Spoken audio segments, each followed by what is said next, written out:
జీవితంలో ఎప్పుడు ఎవ్వరికి ఇంత కష్టం రావద్దు.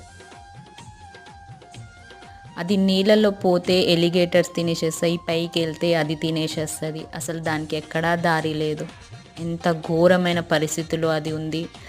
అసలు ఎంత బాధను అనుభవిస్తుందో అది పాపం. హిందీలో ఒక సామెత ఉంది, సామె దేకేతో కాడి పీచే దేకేతో కువా అన్నట్టుగా ఉంది ఇప్పుడు దాని జీవితంలో. ఎక్కడ వెళ్ళినా దానికి మళ్ళీ జీవితం అనేది ఉంటుంది అనేది కూడా దానికి తెలియదు అసలు. ఈ వీడియో షూట్ చేసే అతను కూడా ఏమీ సహాయం చేయలేడు, అలాంటి పరిస్థితుల్లో ఉంది. అయినా వీడియో షూట్ చేసే వాళ్ళు ఎవరు సహాయం కూడా చెయ్యరు. చెప్పుతుంటే విన్నానే తప్ప ఈరోజు కళ్ళతో చూశాను కూడా. ఇలాంటి పరిస్థితి ఎవ్వరికీ రావద్దురా బాబు.